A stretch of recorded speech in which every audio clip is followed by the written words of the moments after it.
কিয়ামতের দিন যখন সবাই মারা যাবে, তখন শয়তানও মারা যাবে। সাত আসমান যখন ভেঙে পড়বে, সাত আসমানের মানুষও মারা যাবে। তখন আল্লাহ বলবে, আর কি বাকি আছে? তখন মৃত্যুর ফেরেশতা মালাকুল মাউত বলবেন, আপনার আরশের নিচে আমরা শুধুই চারজন বাকি আছি। তখন আল্লাহ তাআলা হুকুম করবেন, জিবরাইল আলাইহিসসালাম ও মিকাইল আলাইহিসসালামের জান কবজ করো। তখন আরশ জিবরাইল ও মিকাইলের জন্য সুপারিশ করবে আল্লাহর কাছে, কিন্তু সেই সুপারিশ কোনো কাজেই আসবে না। আল্লাহ তখন বলবে, আল্লাহ আরশের নিচে সবারই মৃত্যুবরণ করতে হবে। তখন জিবরাইল ও মিকাইলের মৃত্যু হবে। তখন আল্লাহ তাআলা আবার জিজ্ঞাসা করবে, আর কে বাকি আছে? তখন মালাকুল মাউত বলবে, আমি আর জিবরাইল বেঁচে আছি। আল্লাহ তাআলা ইসরাফিলের জান কবজ করার হুকুম দেবে।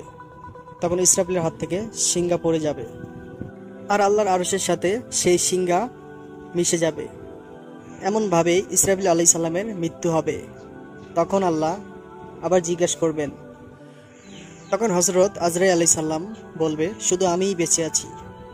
তখন আল্লাহ বলবে, তুমিও আমার সৃষ্টি, তোমাকেও মৃত্যুবরণ করতে হবে। তখন আল্লাহ তাআলা মৃত্যুর ফেরেশতা মালাকুল মাউতকে বলবে, তুমি নিজের জান নিজে কবজ করো।